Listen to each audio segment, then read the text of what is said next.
Welcome to the UK Travel Planning Podcast. Your host is the founder of the UK Travel Planning website, Tracy Collins. In this podcast, Tracy shares destination guides, travel tips, and itinerary ideas, as well as interviews with a variety of guests who share their knowledge and experience of UK travel to help you plan your perfect UK vacation. Join us as we explore the UK from cosmopolitan cities to quaint villages, from historic castles to beautiful islands, and from the picturesque countryside to seaside towns. Hello and welcome to episode 51 of the UK Travel Planning Podcast. In this week's episode, I chat with guest Robbie Wright about her and husband Glenn's recent England adventure, which included time in London, Arundel, Bath, York, and the Cotswolds. I began by asking Robbie to introduce herself, tell us where she's from, and who she went with on the trip. Okay, I'm from Northern California. We live in a little town called Auburn, and I went on the trip with my husband, Glenn. You did, and how long were you in the UK for? 3 weeks. So when did you? It was April and May, wasn't it, that you were there? Yeah, I got there April 18th, actually. Yep. And then we left on May 12th. And of course, when you were over, we got the opportunity to meet, which was lovely. Yes, I know. That was like one of the best parts. Meeting you and Glenn was amazing. And it was so cool to see you guys after kind of, obviously, you're a member of the Facebook group and sent emails and stuff. So it was really nice to meet up with you. So let's think about when you came to start planning your trip to the UK. How did you go about doing that, Robbie? Okay, well, what happened was first I looked for on YouTube, how could I get cheap tickets? And so in the process of that, and then having booked our tickets, I don't know how you popped up, if it was just like a little ad or something like that, you know? And it was UK Travel Planning. And I was like, okay, so I got on that. And that was the beginning of the whole thing. I got on the website, and then I saw the Facebook group, and then I saw the podcast, and you know, I listened to the podcast over and over and over. I mean, I'm going back and listening to them again now, you know. They're just that's so lovely. You realize this is actually episode 51. I can't believe we're on episode 51. It's crazy. Yeah. Oh my. I know, so it's great that you agreed to come on and talk about your trip. We really appreciate it when you guys do that, because it can be a bit nerve-wracking if you're not used to talking on a podcast, coming on and then being interrogated by me all about your trip. So obviously you did the research, you found our website, and you joined the Facebook group. I know you were being really good in that. And one thing that you did, which was really good as well, is when I did lives, for example, with Victoria from Cotswold Teacup Tours, you asked questions and came on, which is great. It's the best way to find out stuff, isn't it? To come on, ask questions, get involved. Yep. So I guess you had an idea of. Did you have an idea of the sort of places you wanted to go in the UK before you started kind of really getting into planning, or did you kind of get ideas as you went along? I didn't have any ideas other than we were going to go to London. We've never traveled with doing any kind of tours. We lived in Europe 4.5 years. And so even in the US, when we travel, we just go there and then whatever catches our fancy. And so I didn't. I got the ideas from the podcasts. Let's talk about where you went then. Give us a brief overview of your time in the UK. Where did you go? Well, we went to London, then we went down to Arundel Castle, then we went to the Cotswolds, and then we went to York. So those are the regions kind of that we went. And so when we went to the Cotswolds, we stayed 9 days. And from there, we branched out to see things. And the same with York. And how did you get around, Robbie? Did you have a car or? We drove. We rented a car. How did he find the driving? What was it? Did it just feel weird driving on the other side of the road? Because obviously, I know you lived in Germany before, but obviously they drive on the same side as you do in the States. Well, we had gone to Ireland about 6 years ago, so it wasn't the very, very first time. But it takes 2 or 3 days to get used to it. He had said that he owed me a trip back to Ireland because he wouldn't let me drive there because the roads were so narrow and Yeah, absolutely. hitting the bushes, and it just was freaking him out. Like he needed to take a sedative. So he's always said he needed to take me back so I could drive. So I did do some, but there was so much more traffic that it was, it was like, okay. So I drove 3 days just for, the fun of it. And then he did all the rest of it. I was going to say, hats off to you, though, doing the driving, because I know a lot of people, they nominate one driver and that's the person that does all the driving. Yeah. And I must admit, even now, I'm used to driving on the left, but last year I was like, I nominated Doug to do most of the driving, and he did a lot of it. Because, even somebody who's used to it, going to Scotland in some of those lanes, or, right. Down in Cornwall and the Cotswolds, there's some very narrow little lanes that can be a little bit hairy at times, can't there? It's but driving. Yeah, but Glenn found it pretty good. He was okay with it. Yeah, it was a lot of fun. We team drove. I did all the, as we'd come to a traffic circle, I'd be going, give way to the right, give way to the right, give way to Yeah, that's good. That's given it. I know when I've done that with Doug when we've been over in France, it's like you've got to give the directions when you're going around the roundabout, or stay this lane, keep thinking about that. All those kind of tips that you give each other, don't you, when you're driving? And so that's really good. Tracy, if it wasn't, I thought Glenn might go, whatever about Tripiamo, but I had him watch the video and he repeatedly said, I am so glad that you got that video because it just set us up for success. Oh, that's brilliant. That's good to know. And I'll let John know who launched Tripiamo. He'll be really happy to hear that. And I know we've had some excellent reviews from people who've used it and said how much it prepares you to drive. If you're from North America and you're not used to driving on the left and you don't know kind of the rules of the road, or just to prepare you, it's a really good way to do it. So that's really great to hear that from Glenn, that he enjoyed that. And he actually enjoyed the drive, because it can be stressful and it can cause, you can have arguments when you're driving when it gets so stressful, which isn't great on holiday, is it? You say you have a bit more of a kind of a looser kind of framework for your travels, in that you knew the places that you wanted to go to. You'd listen to the podcast. Mm-hmm. Obviously we've got podcasts about the Cotswolds with Victoria. Mm-hmm. And I think you went on a tour with our lovely Victoria of Cotswold Tea, didn't you? So how did that go? Oh my gosh, it was so wonderful. It was spending time with her. Meeting you and spending time with her were like major highlights of our trip, because I felt like I already had friends before I got there. And so it was just like I was meeting friends, At first, when I would talk to the family, I'd say, Tracy of the website or whatever. And then as time went on, I was saying, Tracy said this and Tracy said that, and everybody knew who you're talking about. Oh. But with Victoria, gosh, she's so lovely. And she picked us up in her little van. It's the cutest thing. I can't remember which the name of it is.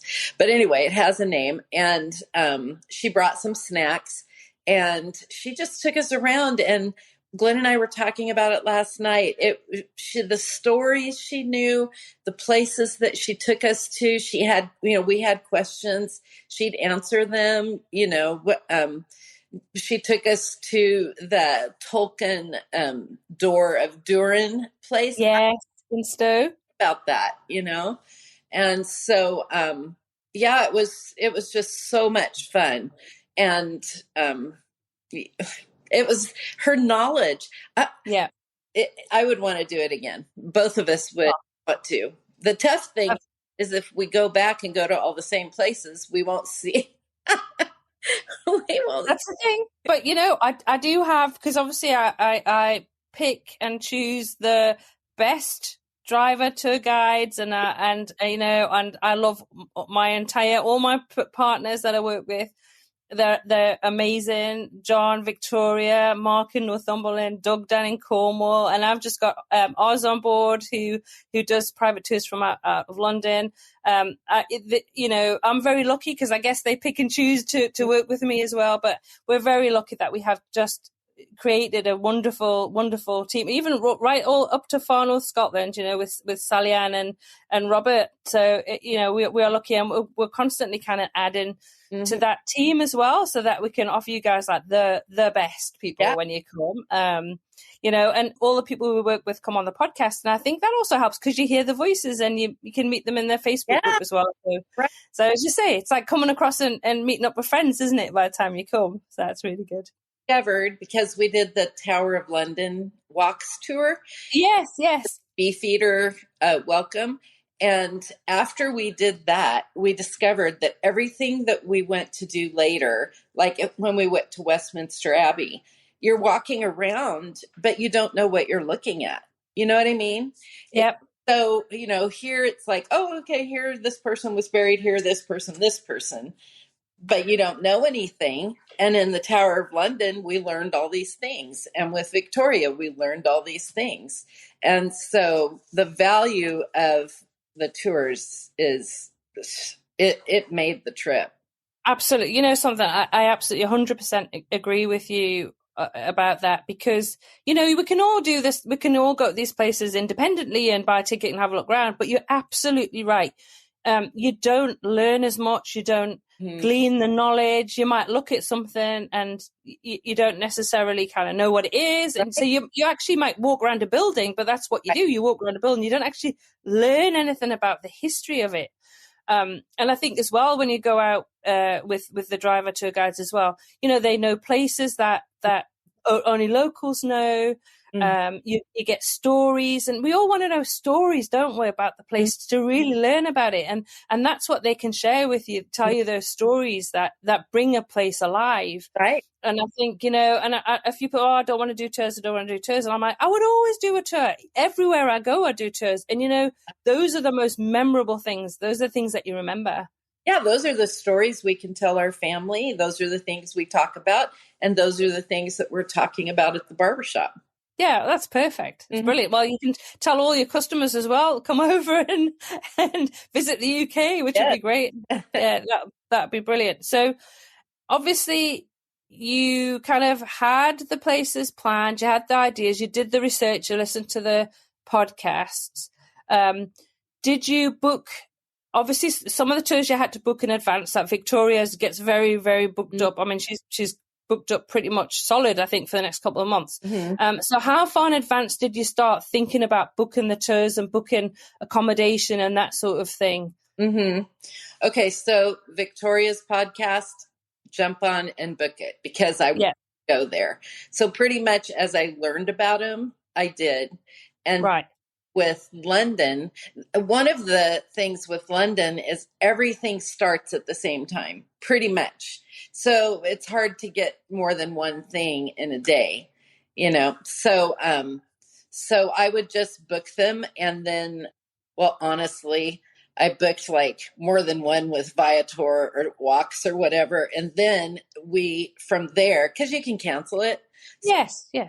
Then we looked at the calendar. Is this something we really wanted to do? What meshed with what day would we have to go for that one? So as far as how far in advance I started in October planning, and I had all the tours booked by end of November. And that's a good thing to do, because quite often, and I read it in the Facebook group. I was reading somebody yesterday saying, I think they couldn't get tickets for Harry Potter Studios, they couldn't get tickets for the Jacobite. And, we say for those, you really need to book. Those are so popular. You need to book well ahead of time for all of those sorts of things. And obviously, the private driver tour guides as well get booked up. Like Dommy, my photographer in London, they get booked up. So I think it's right. As soon as you hear about something or you're interested in something, is reach out, get that booking made, get it done. And if you go through Vita or get your guide, you can always, most of the tours you can cancel up to 24 hours before. So it's a case of when you're working your logistics out, is figuring out, what's your most important things that you want to do and get them in, I think. And we did not get tickets for the Roman baths until the day we went there, and they didn't have any. So Right. We're in Bath, but we were staying in the Cotswolds. We were an hour and a half away from Bath, and we had to go back the next day just to see the Roman baths because we hadn't booked the ticket.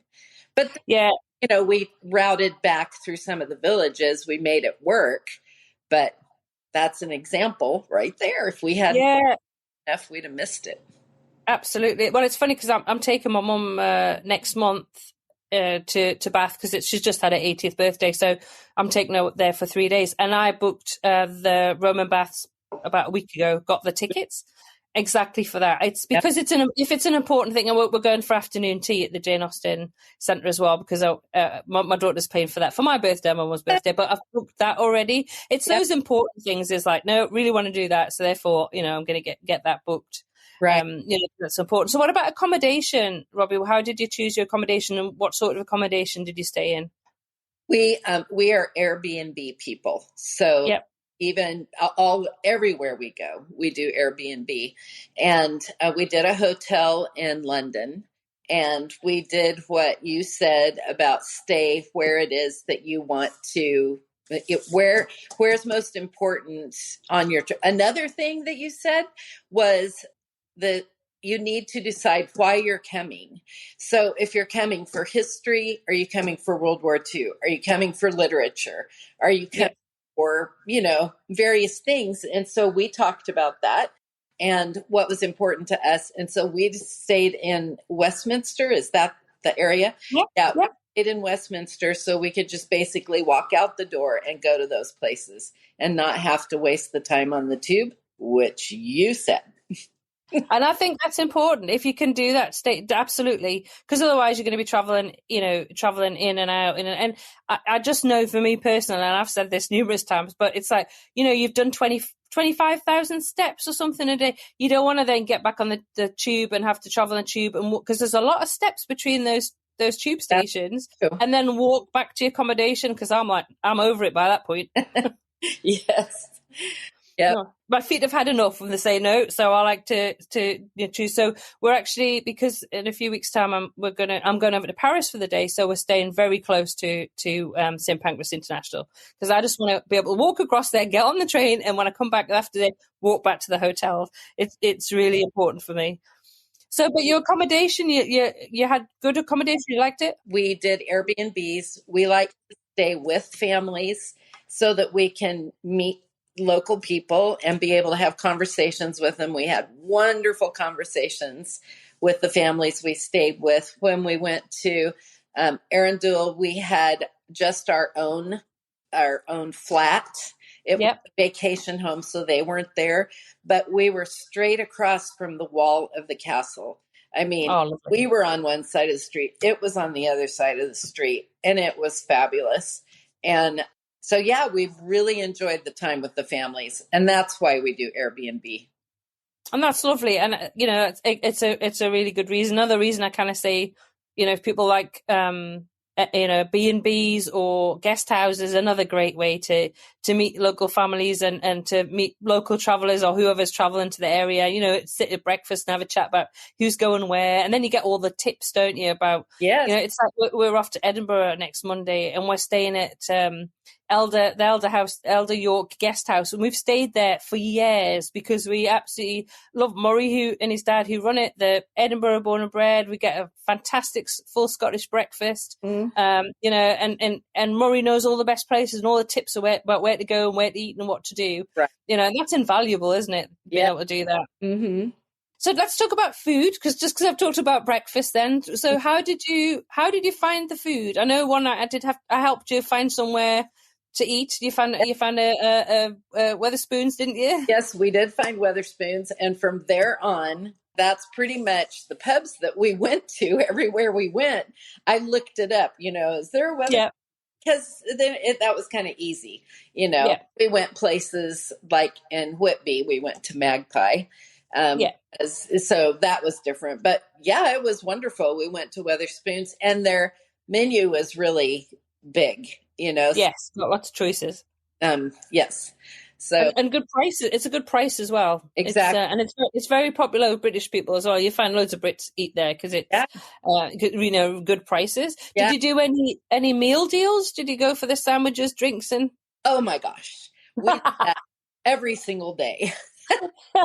We said we had a picnic sitting here and we had a picnic sitting there, but absolutely. I mean, that they were fabulous. You go in, you pick your sandwich, your chips, your drink. And yes, we tried all the different sandwiches.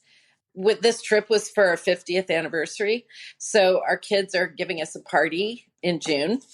So they have asked me to send them what we ate so that they could make it. And one of the things that I did was all the different sandwiches. I was like, we love meal deals, and there was the one with the cheese and the chutney and the egg and the sweet corn. And oh, brilliant. Yeah. You'll have to show me some photos of that, Robbie. When you get it, that'll be so cool. You need a little Union Jack sticking out with sandwiches. To tell him that. And told me yesterday that she'd love to have a red phone booth in the venue. She said, we can't do that, but we were talking about what to do. So they're going to decorate it like an English garden. Oh, that's going to be so lovely. Oh, that'll be lovely. It'll be really, really lovely to see the pictures of that as well.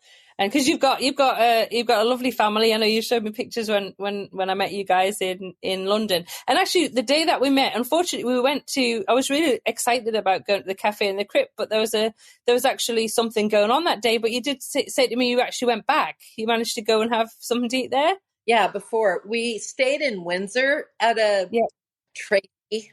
The Airbnb we stayed at in Windsor, you walk out on the balcony and right there was Windsor Castle. You could just look at it. It was just so crazy. But that was our last 2 days and that before going to the airport. So what we did is when we got there, we jumped on the train and we went back to London to do anything that we hadn't got to do. And that's when we went to Cafe in the Crypt. Ah, okay. So you managed to. I'm glad that you managed to go. The food's really nice there. It's somewhere that I always like to go, and not everybody knows about it. Tell me what your favourite things that you did. What were the kind of standouts? I know meeting myself and Victoria was lovely. Yes. What are the things that the other abiding memories that you're going to have your trip, places or experiences? Arundel Castle was definitely a highlight, and it was just a quick add-on because we weren't going to be able to do a part of our trip that we had planned, and we were actually going to drive through there on the way to the next destination, which was Portsmouth. It's a whole nother story, but anyway, I said, well, let's see if we could find an Airbnb there. And that castle, oh my gosh, it is so beautiful. And the tulips were blooming everywhere. There were tulips. And then we found out that, and the castle was wonderful. And then we found out that we went to a little museum and the man told us that it was the Duke of Norfolk's castle. And then he explained who he was and that he was the highest duke in the country. And that he would be on the podium or the stage or whatever with the Archbishop of Canterbury at the coronation. These are things you wouldn't know if you didn't talk to people. And so, but I don't know. It was just, walking around the castle. It's a small village. We found the Tea and Biscuit Club. We spent a ton of money shipping tea back for everybody. That's funny. That's funny. The girl that worked there. So that was definitely a highlight. Doing the tour with Victoria was priceless. We absolutely loved that. Let me see. I wrote down, go through here. Oh, we went to Blenheim Palace. Ah, yes. That was really, really amazing. And love that. In Bath, we enjoyed a lot of what we saw there. The Crescent, that just really was so impressive to Glenn. He really enjoyed that. Bath was really for him, but then I found that, if I enjoyed it too. But it was like, where do we go? And so many of our customers said Bath. And so we went there and and it was great. And of course, I mean, the Roman baths were amazing. So Oh, they're fantastic. Absolutely fantastic. but seeing all the little villages, we went through Castle Coombe and we went to Bibury and we went to Morton on the Water. And then Victoria had told, because I like to knit. And on one of the lives, she said on one of the podcasts, she was talking about a place you could still get Cotswold wool. So, Yep. and this is definitely a highlight for me. So she had given me the contact information for that shop, and it was in Chipping Norton. So we went there, which was right by our Airbnb. So we went there, and I bought some Cotswold wool from the sheep that are, that graze now. Yeah. Which was wonderful. But she also told me that she had, there was a young lady who raised Cotswold lion sheep, and she spins it. And so anyway, they only had one skein of it there. Maybe they didn't have any. Well, anyway, she said she could get it for me. So she went and she got some for me, and she delivered it the next day to the place we were staying, because we weren't going to be there. I mean, people are just so fabulous, So that was really fun. I got to go to see that place. And then she sent us on to where they used to actually weave the wool. And so we went there. They don't weave it now, but we went upstairs. There was the looms and all of those things, and talked to the owner. And but I'm so excited that I got that wool. Thank you. So what is it? Is it dyed wool, or is it? Nope. All of that wool is natural. Oh, wow. Oh, that's great. Well, I'm seeing Victoria tomorrow. I will pass that on. Yeah. So was there anything, obviously I'll just actually ask you about York before I go on to the next question. What about York? Was there any standouts about York? I think the biggest standout for me was how big the Minster is. Yes, it is. And I think it's because, I looked it up square feet and size, and it's just a little bit bigger than Westminster Abbey. But I think because York is smaller and the Minster is so big, just like you feel like it's everywhere, it's just, its presence is just so big. And so we really enjoyed that. We loved the tour that we did of the walls. It was a private tour of the walls. And so we learned all these different things about, his focus was like from the Romans onto the present. And he was that through building structure, and so that was fun to do that. But, and then we, on Sunday after the coronation, they rang the bells of the Minster the whole entire day. Wow. It would stop for a little bit, and Glenn was like, maybe they're changing the guy that's ringing the bell. He's tired, giving her a break. So, of course, because you were in the UK for the coronation time, so tell us about that. That was really a lot of fun. We saw them setting things up, the bands or the bleachers over at the Palace, and they were pulling out the barriers that they would put along the roadway. One of my favorite things was, because they were doing all of that, it was kind of jamming the traffic up, which probably wasn't making anybody happy. But that particular day, the rain came down like nothing. It just poured. It was raining so hard. And so the streets were really, really wet. And the reflection of the buses and all of that, I loved it. I was like, I wanted to sing in the rain, Aww. You had pretty good weather as well when you were over, didn't you? Did. So then the family we were staying with, they had a family, their family, they were going to go see, they had this big coronation family thing they do. So I couldn't find a place I think we could have gone to Harrogate. They had some screenings there, but I just wasn't prepared for all of that. So the family set their TV up so we could watch it. And Oh, like, we saw that and we saw that and we saw that, so that was a lot of fun. And then the little villages, and they all had like they were doing fairs for the kids, where they would have games they could play, and they were selling, good yeah. stuff like that. So I was really wanting to see how the country celebrated the Yeah. local people. How do you celebrate your? Well, it was a hugely historic event, and you were there to experience it. I So very excited. So, apart from obviously you bought the Cotswold wool back, was there any other souvenirs that you bought? Any other things that you brought? I know you brought tea because you sent tea back, and the wool. Was anything else that you bought? Or I'm trying to think. Well, when I went to the woolen mill, then I bought a Gloucester. Would you say that? Gloucester? Yeah, they had plaids from different. Ah. And so I bought a scarf from there. So that was one. Gosh, I can't think of what we got in London. I know we did, but Did you ship stuff back? I know you shipped the tea back. I guess tea and you got everything else. It was just little things that we were able to get into the suitcase. But so, how did you get on with your packing? Did you find that you took too much or not enough? Did you have to buy anything or?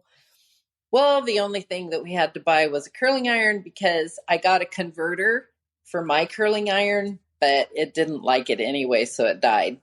And so we had to buy that. So I definitely recommend, if you need anything like that, you just go buy something there. And there's plenty of shops to pop in and buy. They're not expensive, really. Yeah.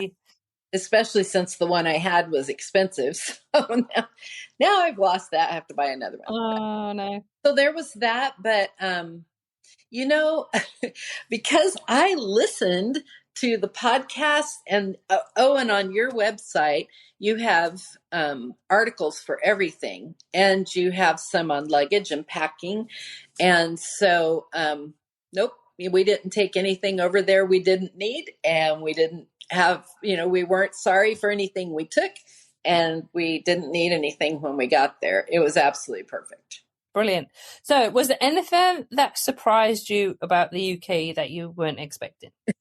Well, one of the things is, we love to listen to the accent.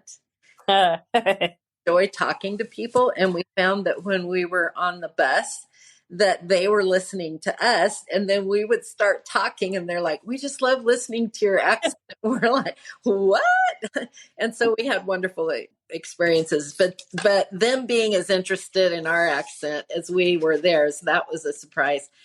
But one of there's no outlets. You can't have, it's not allowed by building code to have an outlet in the bathroom. We are so not used to that. So then you have to figure out, where am I going to plug in the hairdryer? Where am I going to plug in, pretty much anything. And then there aren't very many outlets in the rooms. And so Glenn had thought ahead and brought a power strip. So it had lots of outlets on it and extension cords. And I don't know what made him think about doing that, but that was... So that's what I travel with a board, and something, I actually should put that into the packing list, because for me, obviously, I'm bringing lots of things over from Australia, so different plugs. So I just bring my one that I plug in, and then everything can go into that, and charge my laptop up and charge my phones up and things like that. So so Glenn was thinking well ahead with that one, because a lot of the places in the UK don't. They're very old, so and it's something I say, they don't necessarily have a lift or elevator, or they don't have air conditioning. They don't have a lot of sockets. So so it's those sort of things, I guess. Can catch you out a bit if you're not used to it. And it's kind of something I say. It's like some of these places. I mean, I'm staying in a place tomorrow in Stow-on-the-Wold, and I think it's about 400 or 500 years old. Is there anything you would plan to do differently next time you visit the UK, or were you totally happy with everything how it went? Glenn and I talked about that last night, and we can't think of anything that we would do differently. And I tell you, it's like I said at the beginning, I feel like it's a commercial for for UK travel planning and the podcast and everything. And I encourage people, even in the Facebook page, really do the things that you have said. It made everything so wonderful. It's a model for going the next time, Oh, brilliant. So, yeah, so we don't feel like that, other than just not being able to stay there, we actually considered, not seriously, but when we were in Arundel, we walked past a real estate office and they had a sign there, and it was like, if you're over 60 years old, they were like, you could buy stuff for 49% off or something like that. And we were looking at one and we were like, we could buy that and then we could use it as an Airbnb. And oh, that'd be lovely. You could spend a bit more time in the UK. That's right. So I'm going to finish with the last question that I ask everybody, which is, what is the one tip that you would give to anyone planning a trip to the UK for the very first time? Booking. It would be booking your tours, booking your pubs. We kind of thought, oh, we're not really going to need to do that. And then we found out, no, we really need to do that. So, and Betty's, I didn't think we were going to be able to get into Betty's. And when I looked, we could not make a reservation at all. No, you can't. But our family that we were staying with said, oh, you don't have to make a reservation. You can just queue up.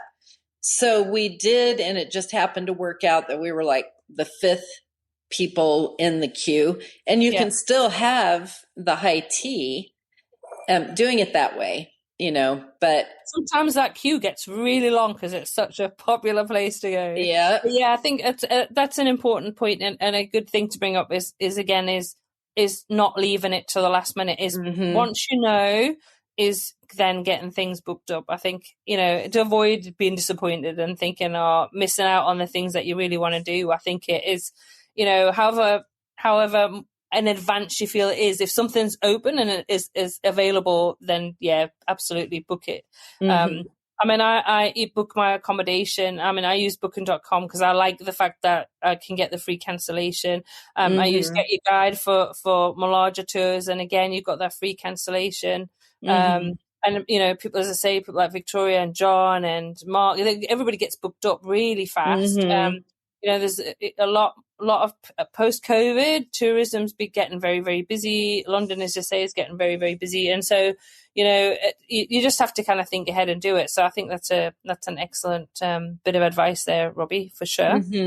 And it worked out for you guys because you managed to get everything that you wanted to do. You saw everything that you'd planned to do and see. Yeah. So that's excellent. Glenn keeps saying that it was the best vacation that we've ever had.